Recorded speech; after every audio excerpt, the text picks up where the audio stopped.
ball knocked loose. White dive on it. This is twice now the Celtics have been first to the floor. They try to save with Horford. Unbelievable. Boston first to the floor. So good. Brown fakes, fires up the three. Bang! Tatum dives on the floor. Everybody dives. Jaylen Brown with the flush. Blocked by Porzingis.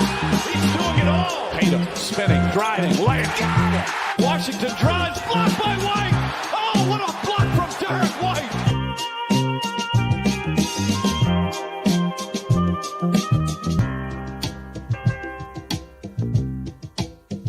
Welcome in. First on the floor, Ben Vallis here, along with Jake Eisenberg. Thank you for joining us. Hope you're doing well. Jake, it's good to see you, man. How you doing? It is good to see you on this Thursday evening here in Australia. I've got a lovely double shot whiskey to aid me through this evening. Nice. Shout out The Coven. Our family friends kind of brewed this, or she told me exactly how it happened, but shout out to them for giving me this free bottle of whiskey the other night at dinner. Appreciate that. But yeah, man, ready to talk some Celtics. We're in the this feels like the official first part of the off season where we were like, okay, we actually have to get a little bit creative with coming up with stuff. Yeah. And that is going to be true for the rest of the off season to an extent, I think. We are on fumes, absolutely, undoubtedly so. But, you know, we've huffed fumes before and we've sort of thrived off them, you might say, in off seasons past. So we'll be okay here. We've got a fair bit to get to tonight. Obviously, we're going to touch on the Ben Simmons rumors. Georges Niang has spoken on the OGs podcast about sort of his foray into the Celtics culture early on there. We'll get to some potential trades. And our listeners, our Patreon subscribers have left us some voicemails, which we'll play on the regular pod here on YouTube, and then a little bit later we're going to hop over to Patreon and keep it rolling there and hit on the young guy predictions, which is like our predictions for the absolute career ceilings of our youngest players, including Josh Minot. Why not? Why not? Before we jump in, any like dying embers of thoughts around the Summer League or Marcus Smart or anything there that you want to hit on? Well, I just wanted to maybe give you you delivered a electric voicemail. An electric analogy with Marcus Smart essentially joining ISIS, if not worse, with joining the LA Lakers, seeing him, now we've kind of got him in uniform, we've got some media stuff. It's truly heinous what has come out of some of the media stuff from LA. But something that he said when they asked him about, you know, being in the Lakers colors after being in Celtics green for so long is, what do you expect the reaction to be when you go back to Boston? He said, I expect a lot of boos, I expect a lot of hate, but I get it, it's part of it. I don't know about you, Ben. I will be stunned if there's many boos. How about you? Yeah. I don't think he'll get booed. I think only the non like ball knowers, the non-Celtics fan, casual people will boo him if they even know to, like just out of generally booing the Lakers. But sure.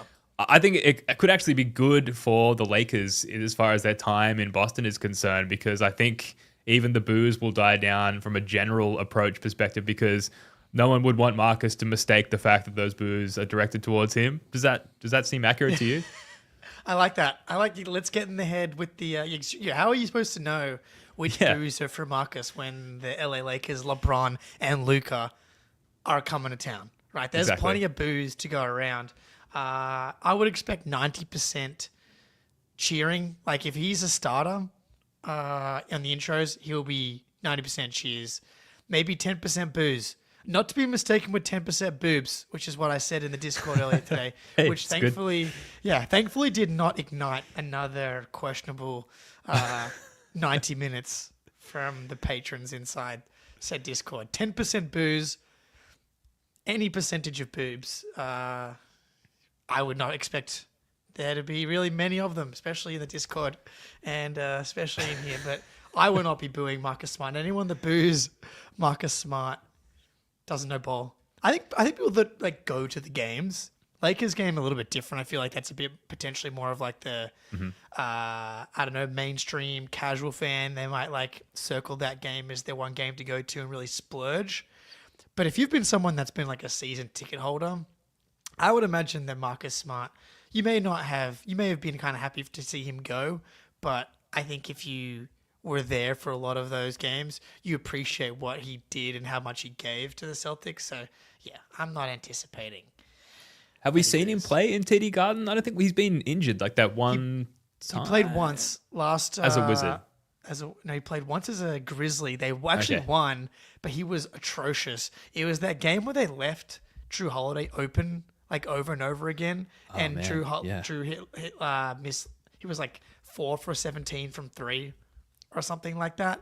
And Marcus, from memory, was really, really bad in that game and helped us kind of stay in it as an homage to some of his inefficient shooting nights as a Boston Celtic.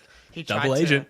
Yeah, he tried to give us one more, but alas, they got the last laugh. I'm trying to pull up. Drew Holiday was 4 for 17 from 3, 8 for 26 on the night, and our boy Marcus Smart came off the bench with a crisp 1 for 11. Attaboy, Marcus. 19 minutes. Our boy. Thank you for your service. Yeah, look, I don't think he'll be booed. I like I said, I do think it will affect the overall booing performance of the TD Garden crowd in that moment. Just boo confusion, if you will, may occur. So good, solid move by the Lakers. Beautiful. Really great, good stuff. Way to get in our heads. We would do the exact same thing to them if possible. Ben Simmons, Brian Windhorst had the latest report from what I could see, scraping the internet earlier this evening. He said the Ben Simmons sweepstakes are heating up and he's expected to make a decision on where he'll be taking his talents within the next week. I'm told he's probably going to make a choice in the next week. Kings, Suns, Knicks, and Celtics have all been connected to him. Now, I don't know what you think, Jake, but the young socialite seems like he will gravitate towards New York. And I think we could rule out Sacktown. I don't know if you've ever been to Sacramento. I went way back in the Sleep Train Arena days. That's an aptly named arena for anything in Sacramento. Not much of a social scene there, which leaves Phoenix, which I've heard is a bit of a party town. Great if you're a golfer. And Boston as well. Like, you know, we've all had good times in Boston. I think big market, like good exposure. So what do you think is going to happen here with Ben Simmons? Where do you think he's going to gravitate towards? Surely going to be New York. Yeah, Leonardo, for butchering your name in the chat here. He took the words right out of my mouth. The Ben Simmons sweepstakes in quotation marks. A very kind of Brian Windhorst to use sweepstakes. I was going to say if you're a free agent at this point in the offseason, there is no sweepstakes. But Al Horford is still a free agent. So those are legitimate sweepstakes. Whichever team Al Horford goes to will positively impact winning and legitimately increase their chances of winning a title. Ben Simmons, if your goal is to win a title, he will not help you achieve that goal unless he maybe takes the load off, helps you keep your minutes down in the regular season. But good call on the socialite as his. I'm not sure that one has made it to Basketball Reference yet. That nickname for Ben Simmons. But, it's made it everywhere else. Well, it definitely should. Like he also, I think, doesn't risk like accidentally getting too much playing time in New York. Like they have depth, so he may well be bench ridden. Where he may get like inadvertent playing time in Boston, certainly in Phoenix and Sacramento as well. So like everything's coming up New York. I think for the Ben Simmons sweepstakes, it just seems like fitting like a glove at this point. Yeah, and is there some awkwardness with Devin Booker and Ben Simmons? We're both dating Kendall Jenner. I'm not sure. You know, that's something I was not consider. across that. But yeah, okay. Hey, look, this is why we're a great team. We're across everything once we combine our beautiful minds. Yeah, New York actually does make a lot of sense when you put it that way because his priorities are we know them at this point, and basketball is not at the top of the list, at least in the way that we like our players to prioritize basketball in their lives. Peyton Pritchard, Jaylen Brown, Jason Tatum, Al Horford, the culture of development, the growth mindset, Kaizen mindset culture that Brad Stevens laid down back in 2014-15. Ben Simmons does not fit that mold at all. The no dickhead policy that my dad figured out that Brad was employing, Ben Simmons does not fit that at all. And I really don't understand how it kind of makes sense at all for the Celtics and for Brad Stevens to kind of make that decision. Like, he's actually kind of an impactful regular season player still at this point. Like, he can defend, he can get out in transition. Playoff-wise, still a disaster, still a coward, doesn't shoot. Bill Simmons coined him the logo, the modern day logo, because every time he gets to half court, he starts to get scared about getting too close to the rim. Yeah, man. And then if he is good, then he's going to be too expensive to keep probably. But the biggest reason why I don't want him is he's like bad vibes. He's a vibe vampire. He's an energy vampire. I do not want the young guys around him. I do not want Ugo Gonzalez around the socialite. I want him around Peyton Pritchard and Jaylen Brown and Jason Tatum. Not against Georges Niang. Which we'll come to find out in a sec. But like no fucking like not a joke. Legitimate professional. Legitimate veteran who's like maximized what he could be. That's someone who I actually think could, provide value to the Ugos and to the Walshes and to the Baylors of the world. Ben Simmons is all he's going to do is just help you fall short of your potential. He has brought great shame to our island nation. He really has. And a comment from Karuko in the chat, like Georges Niang and Ben Simmons have that beef. I think it goes back to their joint Philly days as well. So kind of spices up the whole situation. And the thumbnail for this podcast is Ben Simmons posing in an Aussie Boomers uniform, which he did, and it went all over social media. And then he proceeded to go on and play exactly 0 games for Australia since then at all. I think he might have dipped his toes in like the Olympic training camp at some stage, but the Boomers like culture, perhaps they feel the same way because he's, as you've said, he's kind of this pollutant, and you don't want him, mucking up your nice, clean, crisp glass of water, whether it be the Aussie Boomers or the Celtics. And that's kind of the vibe that he's brought upon anywhere that he's been in the league, really, since after a few good years in Philly. Like if you don't know about the Boomers culture, like if you're listening to this pod and you're not familiar with that system, the fact that he has never played for the Boomers and never wanted to be around that team and seen what they've built there, like massive overachievers. Like the Boomers should not have a bronze medal. Australia in general punches well above their weight per capita when it comes to sport. A lot of that has to do with the swimming when it comes to the Olympics. An island nation full of dolphins. But like, that's kind of what we do, and he wanted no part of it. So like, he's the antithesis of greater than the sum of your parts. I do not want him around this team, and it's so funny seeing some Celtics fans talk themselves into the theoretical version of Ben Simmons. He could play some small ball 5, and look, to his credit, he actually had some really impressive defensive stints in the playoffs against Denver and like against Jokic, and that was always like should have been his, like he should have been like a Giannis variant. And instead he's like a Kyle Anderson variant. I think Kyle Anderson can like shoot from various ranges. Ben Simmons certainly cannot. So, okay, devil's advocate, back injury, been plaguing him for a number of years now. Perhaps, he manages to shake free of the shackles with whatever's going on with his spine. No pressure in Boston. It's a rare year in Boston where there's really no pressure to win. I think there might be even pressure to lose, depending on who you ask, and who cares in what way about our draft position next year. And then you mentioned the dickhead thing. I agree, no dickhead policy. It's a great aspect of the Brad Stevens culture, but we do have this sort of like notably elite culture, this sort of league-wide acknowledged like great culture. Can we cure Ben Simmons of dickheaditis? Can we get him in here? And in a year where we've got the bandwidth to treat him, for lack of a better term, and also who might be treating him? The Australians. The Australians we already have on board, the high culture Australians that can, envelop Ben Simmons with love and cure him of his dickheadness and turn that ship around. I have to put the argument forth, right? So that's what it is. I like it. It's good podcasting from you, Ben. Appreciate it. You're playing the Max Kellerman role, the Stephen A. Smith role here. Speaking of dickheads. But like you mentioned the draft pick.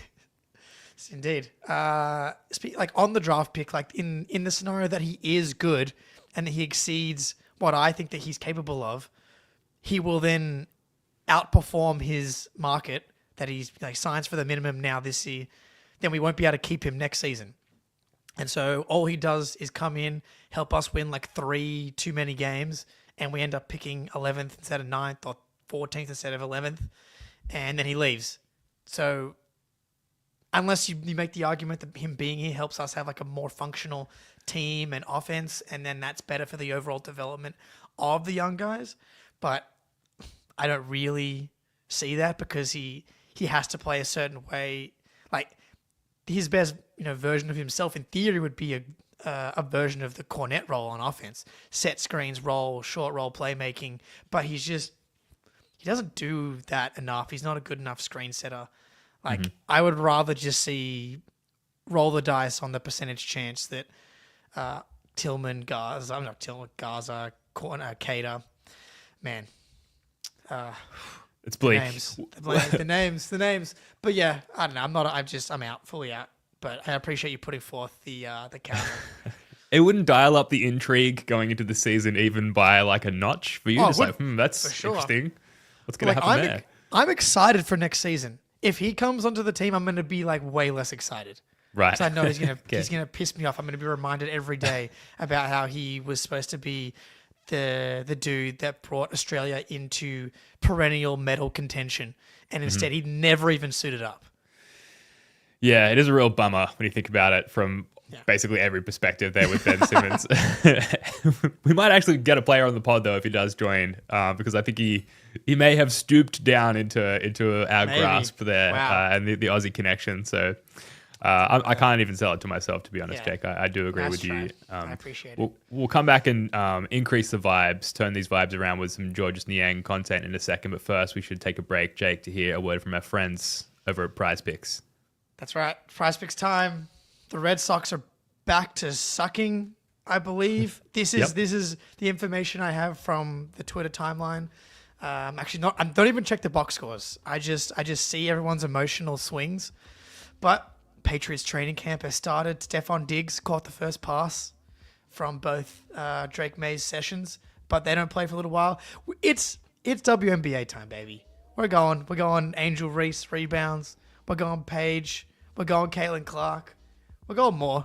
We're riding more on points, assists, Paige, Caitlin Clark, till the cows come home. Download the app today. Use code CLNS to get $50 instantly after you play your first $5 lineup. Download the app today. Use code CLNS to get $50 instantly after you play your first $5 lineup. Prize Picks. Run your game.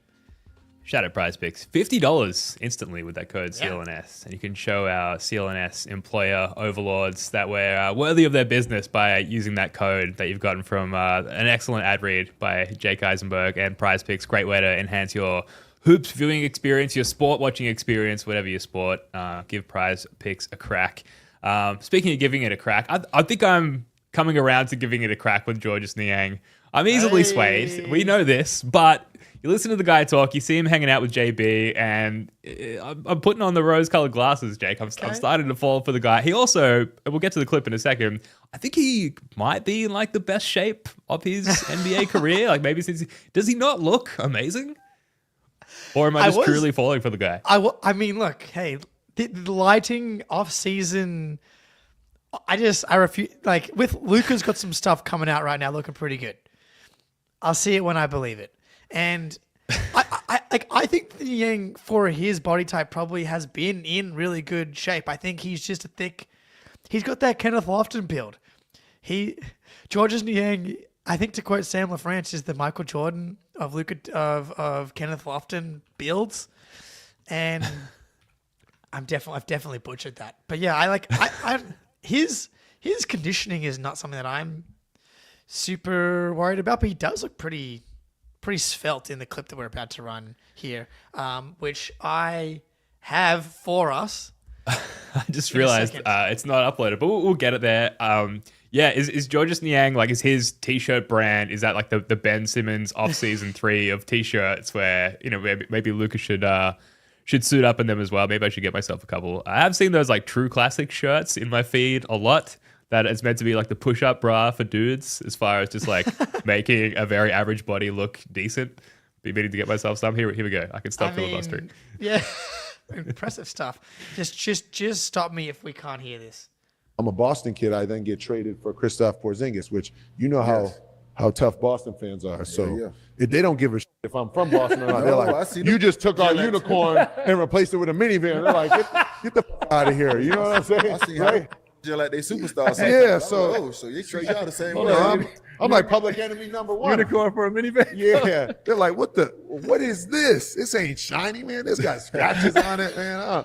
I don't like. So now I'm kind of in the mode of like, okay, you know, obviously JT is out, but Boston has done a really good job. If you've looked at it, when really guys good. miss games, Yes. of like, Really good. yeah, like it's their don't miss a culture. beat It's who once they you are. beat. So it's like, okay, George, now what can you do to maximize what you have to help them win games? Because you don't want to be in Boston losing. That's for sure. Like that There's is an expectation. There's a standard. There's an expectation and standard with Boston to win. So that's kind of how I've transitioned. My mindset is like, okay, what can I do this summer? You know, can I come in the best shape that I'm in, and also, you know, mentor and kind of teach and also learn, because they've won championships, and kind of dial that all into one and focus every day on like, how can I win the day and then win games. So it's kind of like been like a full circle moment from getting traded to Cleveland to Atlanta to then back in Boston. But you know Hey, man.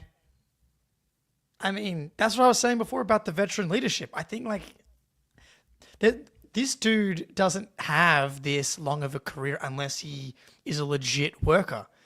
And again, I think it goes back to the no dickhead policy.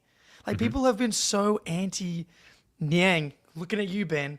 Hand But up. like, Yeah. But like, I do think Simons will see. I'm actually not convinced that he's not a dickhead. But actually, that's not true. He does have the like community stuff. He just doesn't play defense.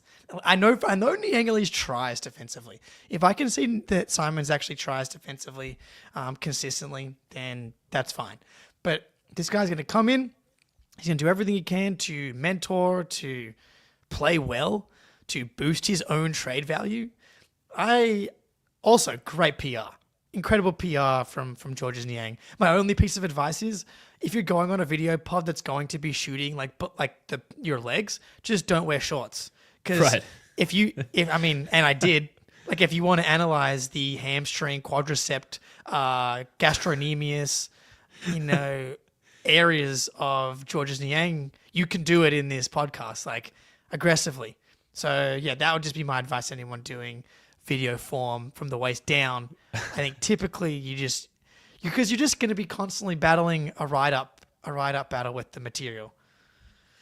I would kill for a Jason Tatum shorts only podcast right now. I'd be analyzing the shit out of that, making sure all those tendons are heading in the right direction, looking for striations. I believe we also did a shorts-laden series of podcasts, Jake, in Las Vegas, which might be where they are, and like everyone's walking around in shorts in the heat of summer there in the desert. This is a good point. And Now I'm protecting aware George of it. Niang. I was I'm sticking aware up of for the guy. Yeah, so you're a convert all of a sudden.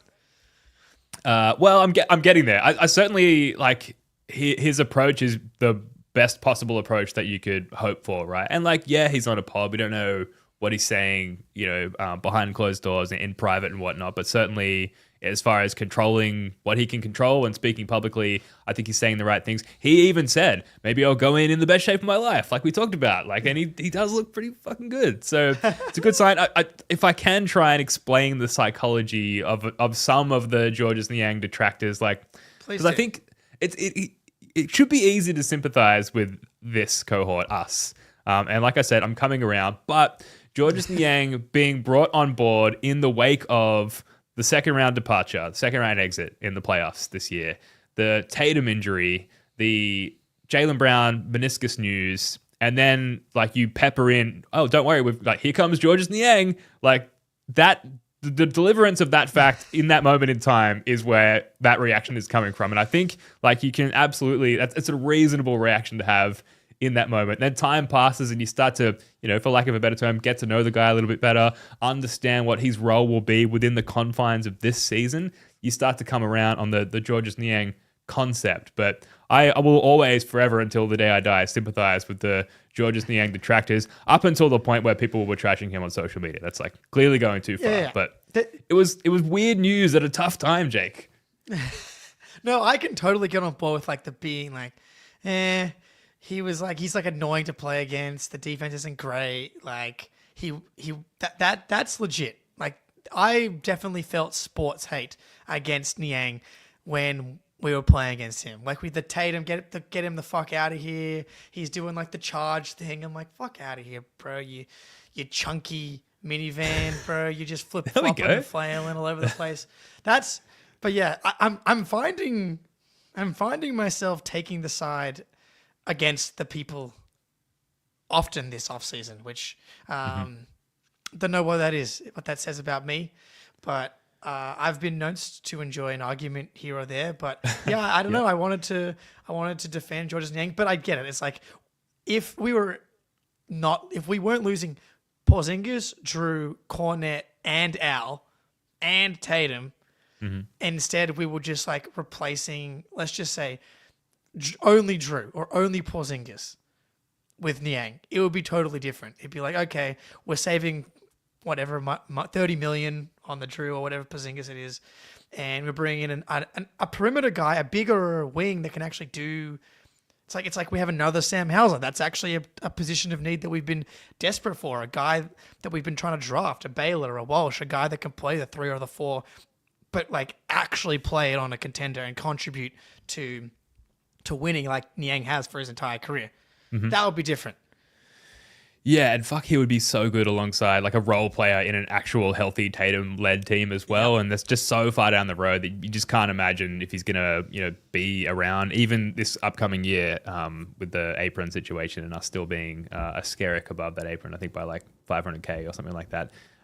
So anyway, cool. The needle I think is universally moving on Georges Niang, and he's doing it himself via public podcast appearances, which is great. You love to see it.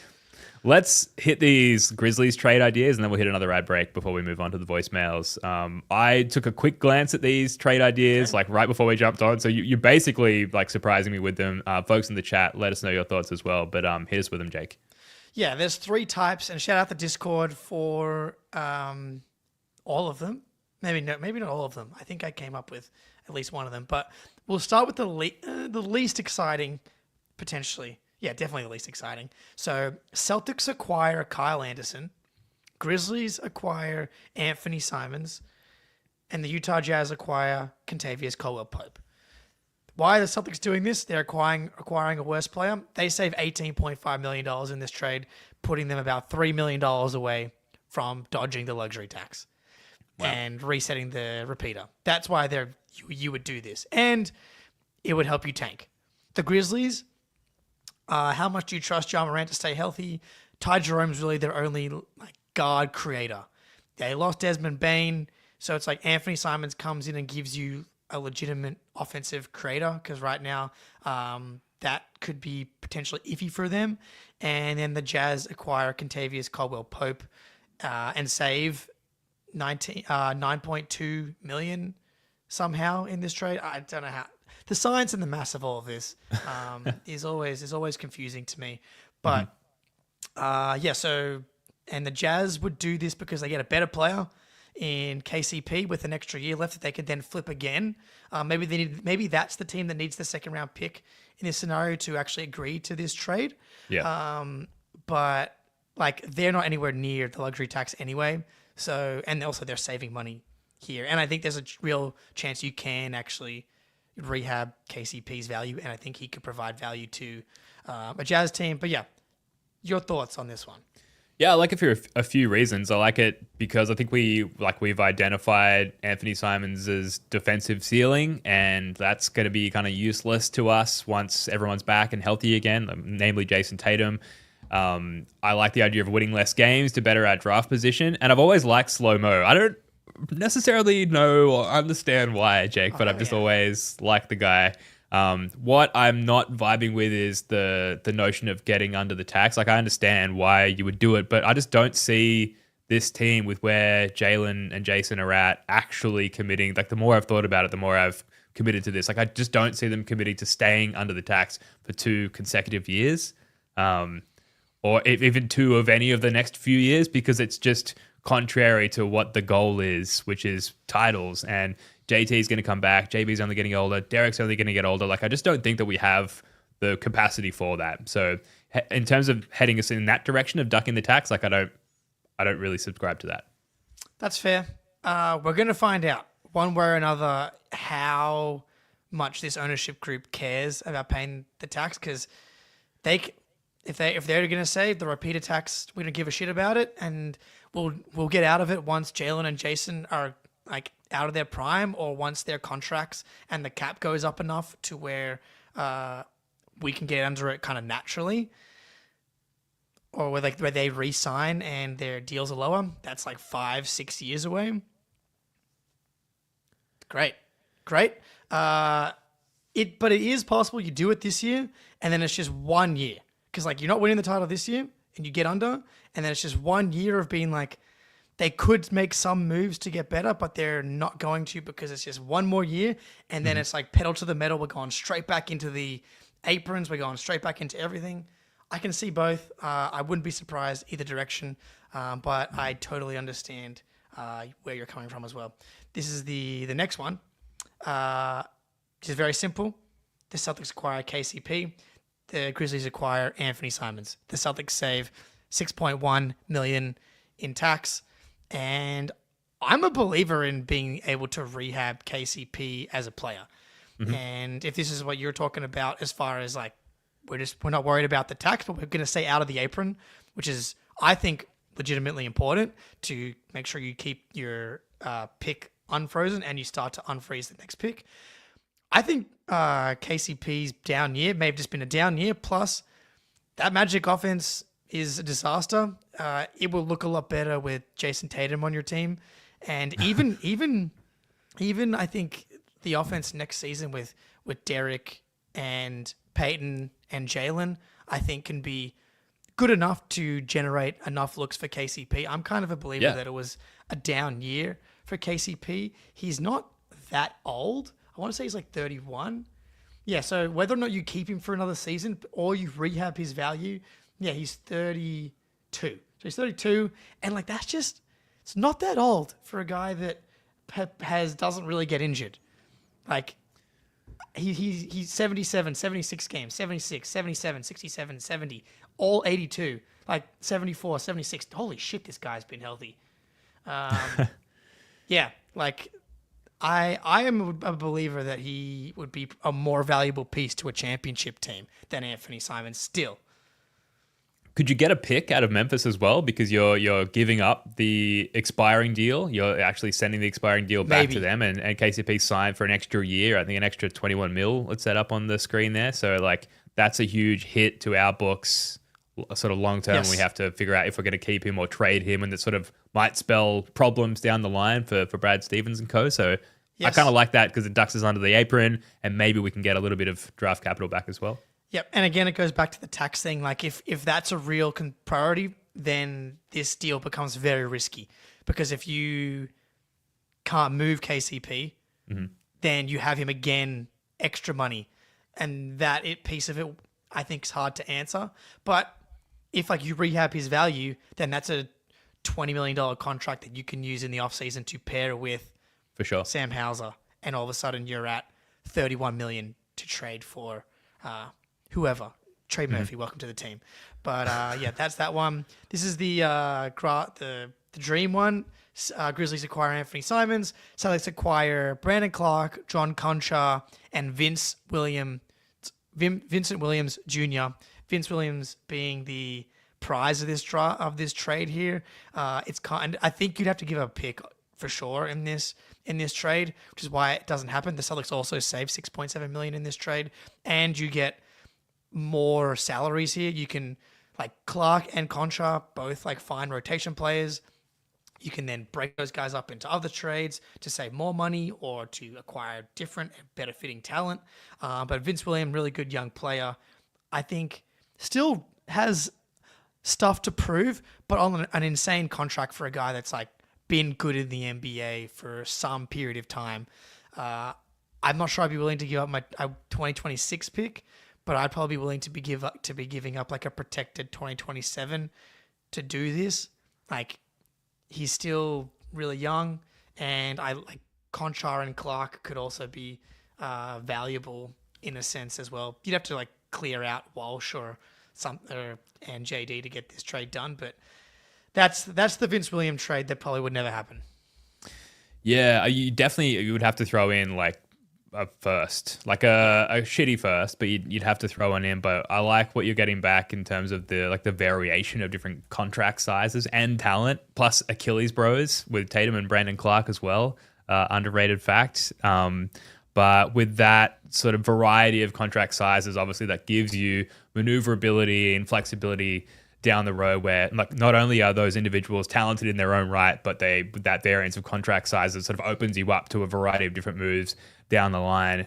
That said, like, would you need additional draft capital to pepper in with those guys when you're trying to make those big moves with their contracts down the line? And if you're giving up an initial draft pick for that initial trade, are you kind of shooting yourself in the foot with what you would like to do with those guys going forward?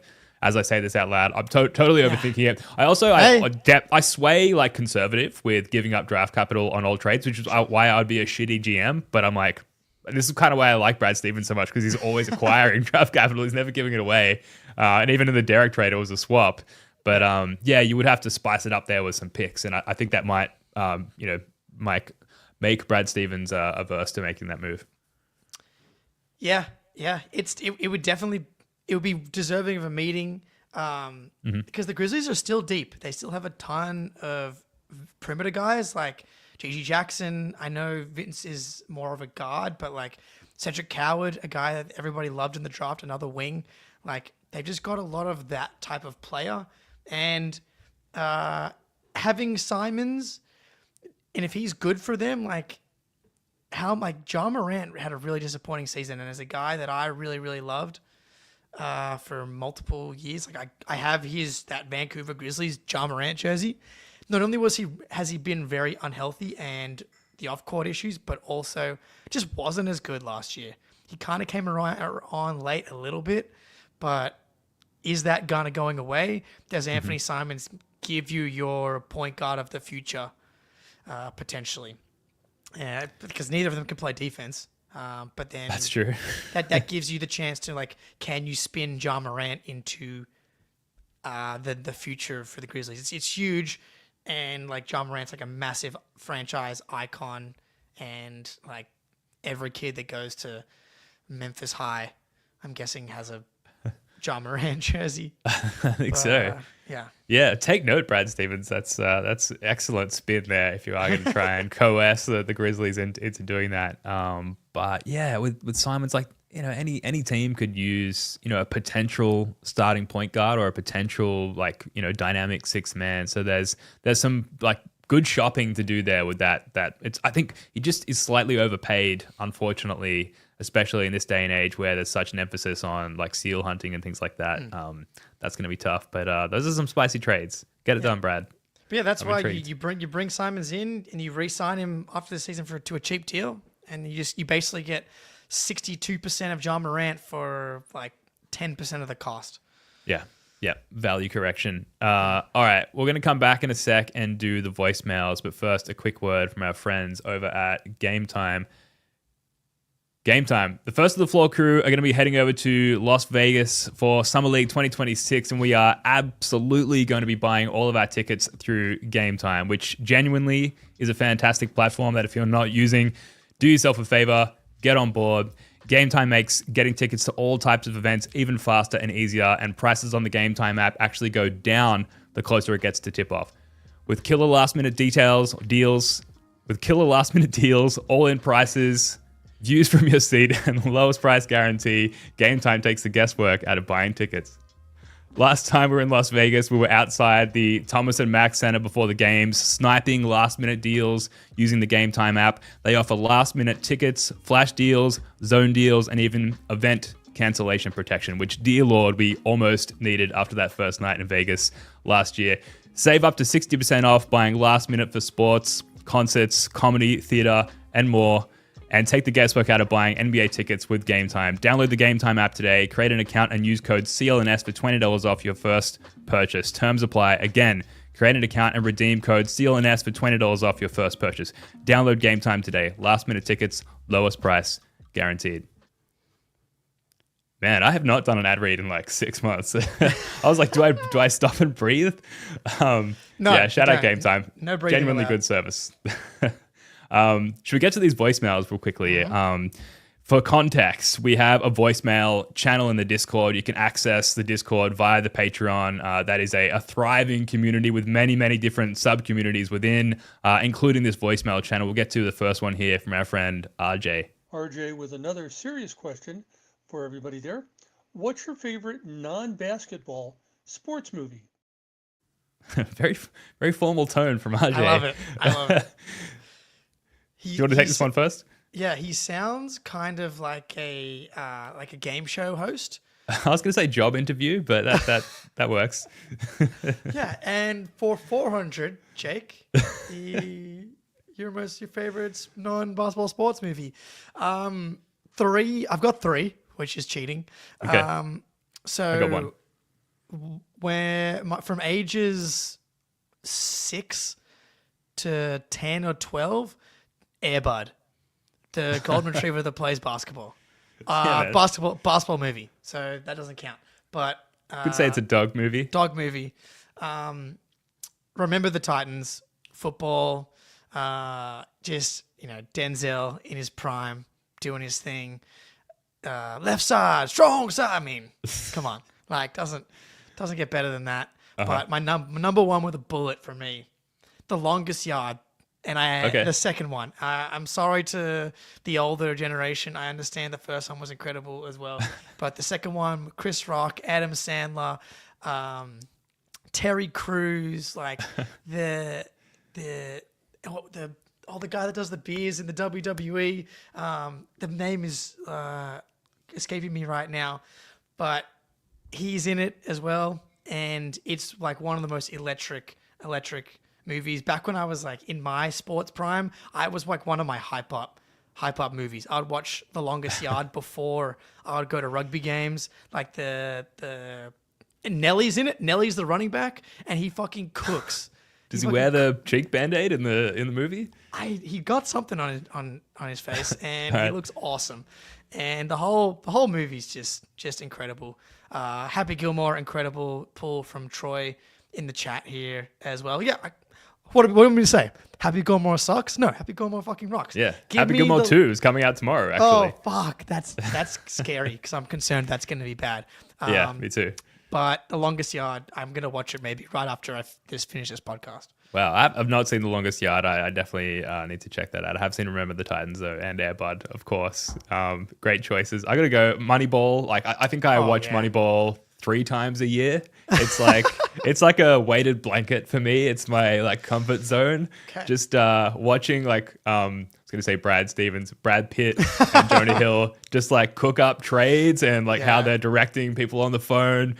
Brad Pitt just like has clearly never used that type of like telephony device that's on his desk that he's just like slamming. It's not even in sync with his conversation. But just hopefully we're looking at it with the Celtics within a 1 year vacuum this year, and maybe that's why you bring on Ben Simmons. Maybe he's your David Price or whatever his name was, over the hill vet that needs some career recuperation. But Moneyball is a definite winner, and I'll go Draft Day as well. Kevin Costner again. Like there's a theme here, just like dudes be cooking up trades, Jake. Dudes be cooking up trades, and I'm fucking here for it. I watched Draft Day on the plane home from London recently at the start of the flight, and then I watched it again at the end of the flight because another comfort zone movie. So check out Draft Day if you haven't already. Anything else? Electric. Yeah, dude. If people don't go to his birthday party, be concerned. Honorable mentions, Dodgeball. Does that count? Oh yeah, yeah, that counts. It's a sports Does that movie. count? Unbelievable. I didn't select it because like that's probably I like Dodgeball more than Longest Yard, but I think it's technically a sports movie if we're trying to win the challenge. Bend It Like Beckham, Electric, Rocky. I'm not sure if that definitely counts. But Moneyball, I think that's a great pull. That's what Xavier Tillman was until his knees blew out. He was like 99th percentile defensive EPM, and then his legs broke, sadly. But and that's going to be a tough sell for. We're talking about maybe the easy sell for Anthony Simons. Tough sell for Brad Stevens to somehow Moneyball his way out of the Xavier Tillman situation. Miracle on Ice. Dude, another movie I used to watch before I'd play rugby in high school. Simple. Warrior, Tom Hardy. I haven't seen that one actually. Oh. All right, I got to go on a sports movie marathon after this. And it is the off season. Tis the season. Mighty Ducks. Could we could do a weekly sports movie rewatchables, or a fortnightly or a monthly sports movie rewatchables type ripoff. A long time ago, it's in the archives. We did do such a thing for Celtic Pride, the movie. That's a problematic movie these days. Does not hold up well in the current state of things. But yeah, so the template is there. In the interest of time, that was a great question, Yes. RJ. Thank you. Let's get on to this question from Archangel. Hey guys, Archangel here. I'll report that the Suns were interested in Jonathan Kuminga. So a trade like that might include like Dylan Brooks, Grayson Allen,